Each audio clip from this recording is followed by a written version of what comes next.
This is Christian Book Blurb, brought to you by author and songwriter Matt McChlery. Get a behind-the-scenes glimpse into the lives of some of your favourite Christian authors, hear about their books and faith. Also, why not check out my website, mattmcclery.com. Well, hello and welcome to another episode of the Christian Book Blurb Show, where we like to encourage you in your discipleship one book at a time as we meet some amazing Christian authors and learn about their books, their lives, and their faith. I'm your host, Matt McChlery. Thanks for joining me on today's episode. Now, on today's show, I am going to be speaking about testimonies and quite an extraordinary testimony about drug smuggling and all sorts of things. But I'm joined by the author, Jemima Wright. So let's welcome Jemimah to the show. Hi, Jemimah. Hi, thanks for having me. And now, you have written or co-written a book called Never Beyond Hope. What is it all about? Never Beyond Hope is the amazing story of a guy called Shepherd Pani, who's from Cape Town, South Africa, which is where I live at the moment. And it is his testimony, his life story, his memoir. He's in his 30s now, so he's got a lot more life to live, but he's had an extraordinary first half of his life. I could tell you the story, but that would give away quite a lot. But do you want me to give you a brief...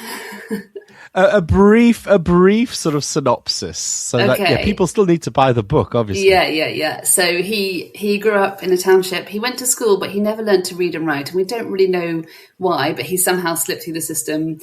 And school was difficult for him. He was offered weed when he was a young teenager, started smoking weed a lot, started drinking, left school at grade 10, and then did some jobs that were going nowhere, got into petty theft, and then one day met a guy in a club who looked like he had a lot of money, and Shepherd said, "What do you do?" And the guy said, "Well, you could do it too." And it was to be a drug mule, so to smuggle drugs in your belly from Brazil to South Africa, cocaine in your belly. And Shepherd, he heard the amounts of money, which is about £5,000, so for him that would be life-changing. And he thought it was worth the risk. I think he was about 20 at the time, so maybe he hadn't thought through completely the risk, because if one of them burst, he could have died. Thankfully, they didn't. But the second time he did it, he got caught and went to prison, and that's where things changed dramatically for him. And you haven't given too much away, because the subtitle of the book is The Extraordinary Story of a Drug Mule Who Found Christ. So yes. Yeah, that was great. Thank you. And yes, a lot goes on. I really enjoyed the book. I thought it was fantastic. So yeah, it was great. Now, it's always one of these books where you think, well, how did this happen? How did this book come to be written? And I'm sure there's a story behind that. So how did it happen? There totally is a story. So it is thanks in some way to the Message Trust, and also thanks to Instagram in some way, because in 2022, I had a historical fiction book published called Isabella's Voyage. And I one day got tagged into an Instagram from a 24-year-old American boy with a picture of Isabella's Voyage saying, "This is a great book. My mum gave it to me. It's really good. You should all buy it." And I was like, "Well, you're not my target audience, but that's so nice." So I messaged him saying, "Thank you so much." And then he messaged saying that his family had moved to Cape Town and they actually were living near us. So I ended up meeting him and his mum for a coffee, and we became friends. And it turned out that Jeremiah, this 24-year-old American boy, had been part of the Message Trust in South Africa. He had a quite dramatic testimony himself of he'd been into drugs and stuff, and he'd come back to Jesus. His parents were Christian, and he'd been at the Message Trust and he'd met Shepherd and become very good friends with Shepherd. And so we became friends. I became friends with Jeremiah, his mum, Faith, and his dad, Mark. And I can't remember how long it was in our friendship, because I also used to write biographies of people. So I've written missionary biographies for YWAM. So they knew that, and they'd read those books. And they said to me, "We know this guy called Shepherd. He really needs his book written. Would you do it?" And I know that I have to really believe in the story for me to write someone's book, because it's a big process and I have to, have a kind of a heart yes. So I thought, well, I don't want to say no straight away, but I'll go and meet Shepherd and see. So we met at the Gangstar Cafe in Cape Town, which is the Message Trust Cafe. And as soon as I heard his story from his lips, I thought, oh my gosh, this is exactly the story I want to write about. It's a story where things are impossible, where life does look hopeless. I mean, the title is Never Beyond Hope, but if you look at Shepherd when he's 21, you'd think there's no hope here. Like, what is he? He's probably going to end up dead. I mean, it's a miracle he didn't die. There's many times he should have died. But I thought this is exactly what I want to do. And in the olden days, when I would write people's biographies, I would go and live with missionaries. So I'd go to different places around the world, live with people for a month, write the whole story, and that would be the first draft. But I'm now married, and it's not so possible to do that. But I still thought, we can probably do this I'll give it 6 months. We started in 2023, but it actually took 2 years, the whole process, because I would have to. So Shepherd was doing different jobs. He's married with 2 kids now, and we would meet when we could in a coffee shop. Shepherd loves coffee. You'll get to see that in the book. And he would have his black coffee, and I would have my flat white with oat milk. And I would just ask him every question I could think of to try and, get a picture of, because I didn't grow up in a township in South Africa. I don't know what it's like. So I was probably asking him stupid questions, but just to get the whole picture. And because I live here, we could then also have a tour of where he lived, and I got to see what the buildings looked like. So I could write in a more, write the detail to make it come alive for a reader who's not from here. Yeah. So that's how it happened. That's the long story. Interesting. Yeah. No, it's good. It's good.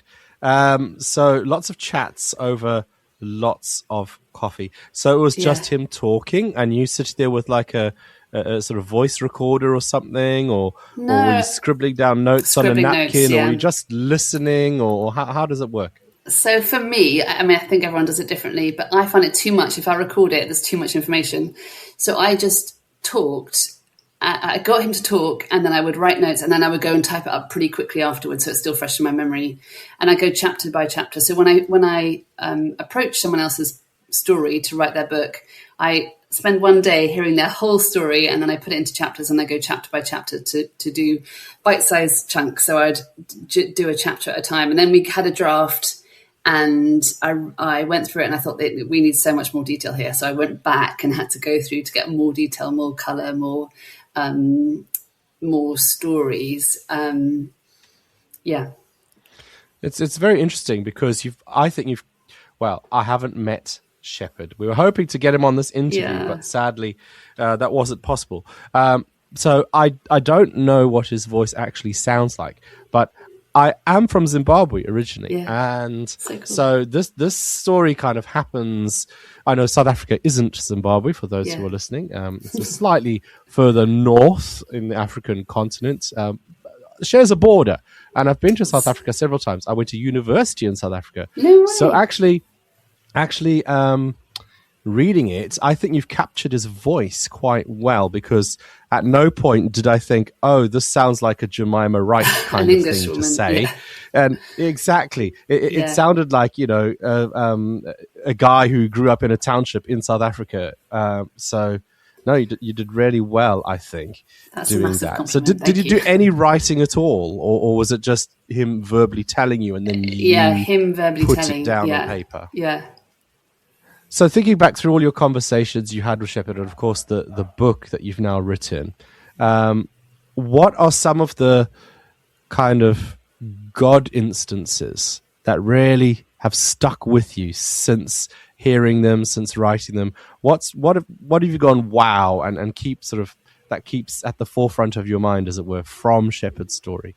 Oh my gosh, there is one in particular that jumps to my mind, and that is, so when Shepherd goes to prison, he goes to a place called Madabi prison, which is near Joburg, because he flew into Joburg. So that's why he went to prison not in Cape Town, where he's from, which was the amazing grace of God in his life. Because if he'd been to a Cape Town prison, they're very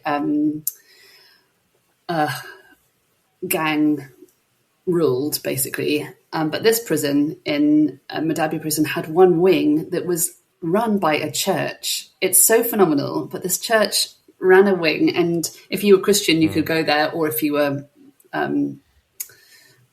don't know, connected in some way, I don't know, you could go there. So Shepherd goes to this prison, and when he's been there for a few years, he becomes a Christian there. He's discipled there. Amazing things start happen there in the prison. He's there for 5 years, and then sometimes there are demon-possessed prisoners, so prisoners that are manifesting, and the guards don't know what to do with them. So they would take those prisoners to the church-run section of the prison and ask the Christian bit. The Christian bit. They would ask those prisoners to pray for the other, the demon-possessed prisoner, because that's the only way they could see anything happen. I mean, I can't imagine this ever happening in England, but this is what happened in South Africa. Anyway, they bring this one guy to Shepherd and his friend, who are part of the prayer ministry team at that point. And this guy comes in, and Shepherd has his Bible tucked under his arm. And the guy obviously doesn't know what it is, but he starts screaming and terrified, shouting, going, "What is that book? Get that book away from me. There's fire coming out of the book." And I was like, oh my goodness. The demons in him recognize the word of God, which is living and active, sharper than a two-edged sword. Like, we know the verse, but when we actually see spiritually someone whose eyes are open to it, we know the power that we have that's sitting probably by our bedroom, by our bed, or wherever it is. We often take for granted what we have. The word of God is so powerful, and demons are terrified of it because of what it holds. So that was that was really impactful for me. Oh, that's great. And of course, Shepherd is no longer a drug mule. He's no longer in prison. His life has churned around quite dramatically. So what does he do now, and where's his life now? Well, when he was in prison, he had a real heart to do something to help others, and he had a heart for his community. And when he came out of prison, this is also the amazing grace of God. He went to church the first Sunday back in Cape Town, terrified of being, going back into the old people that he knew in the old world. And someone handed him a leaflet for the Message Trust, and he went on Monday. He turned up before it opened on Monday morning and said, "Here I am. I want to be part of this." And he went into an ex-offenders program with them, and they taught him how to be a barista. And from that, his love of coffee grew. And he started a coffee company called Malusi Coffee. And currently he's actually working for another coffee company in Cape Town. But he has a real heart to start a business that will help other young men like him to employ people and disciple people, just as what it was like at the Message Trust, because older prisoners who'd been out for longer would then disciple the younger guys that came through. And I think that model was really beautiful, and something that Shepherd wanted to replicate in some way. I mean, not the same as the Message, but some way for his community, to help his community. Yeah, he's a very lovely, cool guy. Yeah. This is very interesting to me because he's a South African guy.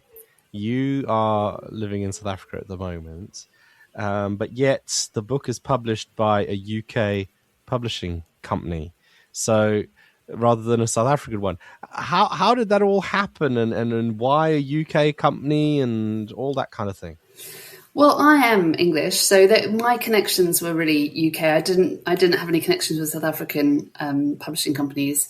And the way we got to Authentic Media was I'd worked with Simon Gilbo on one of his books, and that was published by 10 of those. And I contacted them about Shepherd's Story, and they said, "This is great, but it's not for us, but you should contact Authentic, because that's the kind of thing they would do." So it was really through connections and it's the way I knew, yeah. And thankfully, Authentic said yes. And for us also, we want it to be a book that goes around the world, not just for South Africa. It's not just a South African story. It's a story of hope for everyone and anyone. So yeah, this hopefully makes it more global. No, that's great. Now, books like this are great. It's a good story. It's full of sort of danger and intrigue and everything else you kind of want in a book. But what would you say to people who might read a story like this or hear a testimony like this, but actually they rule themselves out. They say, oh, my life's really boring. Can I become a Christian because I was never a drug dealer? I was never in prison. My life's been really boring. I've lived in this one place all my life and have paid all my taxes and everything else. So, how does a story like this help me get closer to Jesus? Because it's so different to my lived experience. What would you say to someone in that position?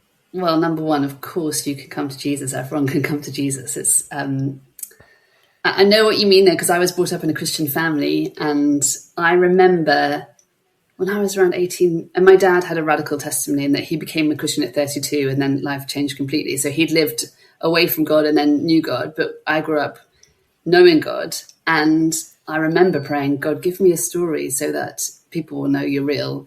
And I was already a Christian then, but he did, because when we say yes to God, it's an adventure with him. And he shows off in our lives as we surrender, as we give him everything. He does, and he asks us to step out in faith, which when we do that, it's terrifying. But in hindsight, those are the stories that I write books about. It's the people who have stepped out in faith and said yes to God.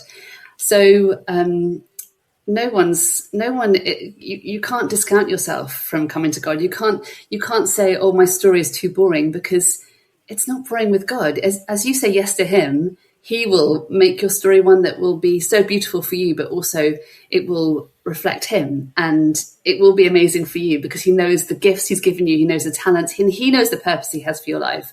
So as you pursue him, he will open up your purpose ahead of you, and it will be far from boring, I believe.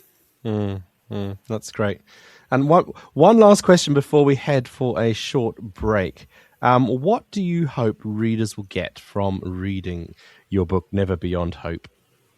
Well, I hope it will be similar to when I was a teenager, I read Jackie Pullinger's book, Chasing the Dragon.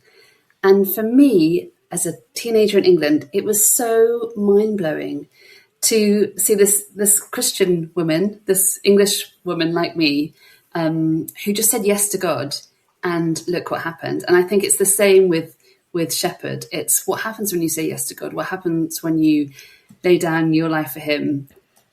He's faithful. He's so good. He doesn't forget anything. That's the biggest takeaway for me. I've written now 5 biographies of people, and they're people from different countries, like different backgrounds, different colour skin, everything different. And yet the thing that is the same through all of them is the faithfulness of God, that there's a thread of his faithfulness, that there'll be a page or a chapter where it looks like God's forgotten, disaster, hopeless, but he always comes through, and it may not be how we expect, but he always does. So these stories, like Shepherd's story, are those ones that you have to have in your arsenal when you're feeling discouraged with your own life and you're thinking, God, do you hear me? Where are you? I need encouragement. I need an injection of faith. These are the books you should go to give you that injection, to go, oh, God does move. He is working. He is the God of the impossible. Yeah. No, that's great. Thanks, Jemimah. We'll be back chatting a bit more with Jemima Wright just after these, so do stay tuned. If you enjoy listening to this podcast, you can help keep it on the web. All you've got to do is buy me a coffee. Head over to buymeacoffee.com/Matt McChlery to make a donation. There is a link in this episode's show notes. So go on, buy me a coffee today and help this podcast to keep supporting Christian books and authors. Hello, welcome back to the Christian Book Blurb Show.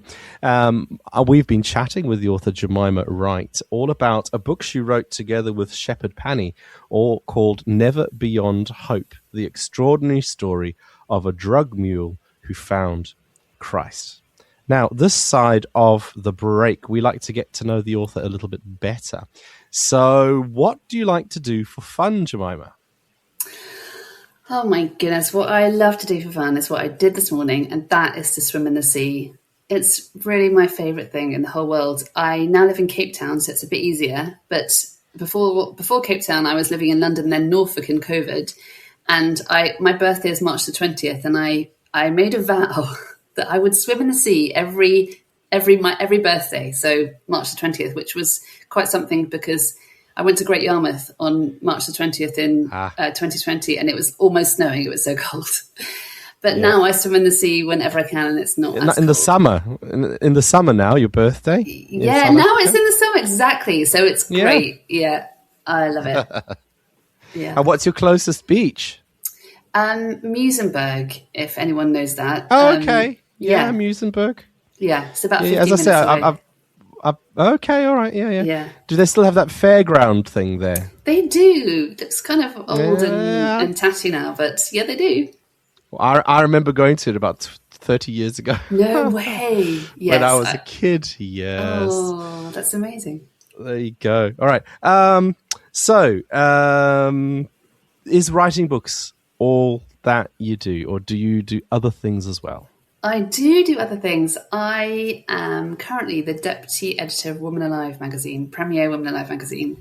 So I've been doing that since 2021. Tolador Fisher is the editor and I'm the deputy, and we put together a monthly magazine for Christian women, and if anyone hasn't subscribed, you should subscribe, because it's also a monthly encouragement for Christian women. I love doing it. It's an amazing job. Amazing magazine. I've heard lots of good things about it, so that's very good. What's your favourite things to eat? Always salty beyond instead of sweet, I think. So I would anything with potatoes. I love chips. Okay. I love. Well, I also love salad. Have you found any sort of South African type foods that you quite like?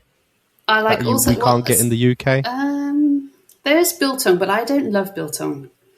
But South Africans do. South Africans love meat, is what I've discovered. It's a lot of meat eating. There's a lot of meat. I'm not vegetarian, but I think I don't need so much meat as South Africans eat. Fair enough. And well, you're already in Cape Town, so the next question might be a bit, I don't know, you might already be in your favourite place. But what's a favourite place to go on holiday for you? Well, Cape Town is a favourite place, but I think I would say Hawaii. I went to Hawaii when I was 18 on a YWAM DTS, and my mind was blown because I grew up in freezing cold Norfolk, the North Sea, brown and sludgy, and then I go to this tropical island. And in fact, that was the inspiration around behind Isabella's Voyage. When I was thinking of writing a novel, people say write about what you love. And I love Hawaii, and I know that England and Hawaii have a historical connection because the kings and queens of Hawaii sent their children to England to be educated. And I found this woman called Isabella Bird, who in the 1880s travelled. When women didn't travel alone, she travelled without a chaperone. She ended up in Hawaii, which was the Sandwich Islands. It was called that then. And she wrote books about the flora and the fauna. So she's the inspiration of that book. And Hawaii, it's really a love story to Hawaii, to be honest. But it took me 10 years to write. And when I'd finished writing it, I found out that Isabella Bird is my third cousin 4 times removed. And I never knew. Joking. Yes, isn't that crazy? My nephew found out. He loves history and he did some research. That's amazing. Yeah. Well, there you go. We've already established you like coffee and your favorite type of coffee. You already answered that one, so that's great.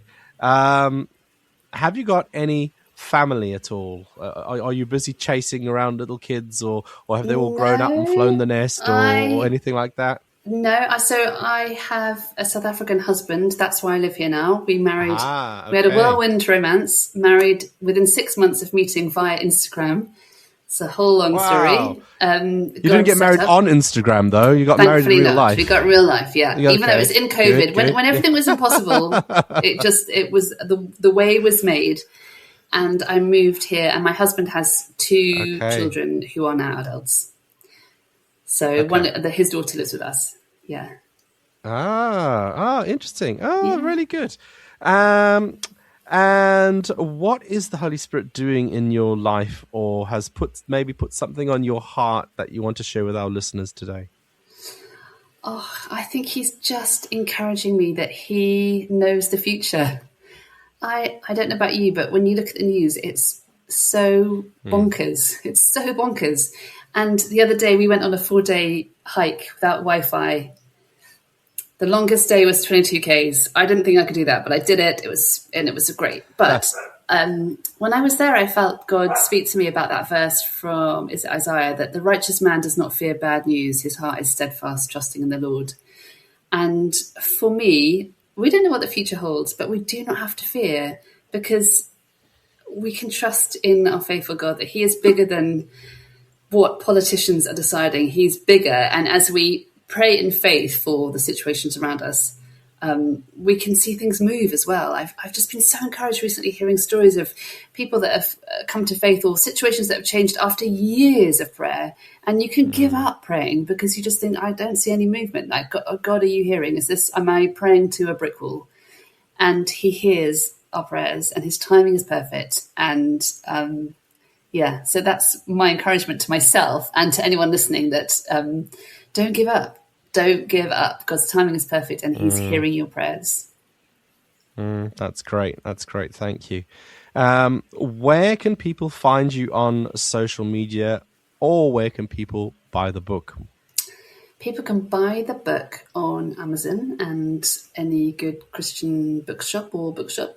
And they can find me on Instagram, which was the Instagram that I had started for my dad. It was called Walking as Jesus Walked, and that is how I met my husband, but that is a whole other story. But it's now called Jemima Wright, which is my maiden name still. But I post a lot on that, and I'm there a lot, and I respond to DMs, so come say hi. That's great.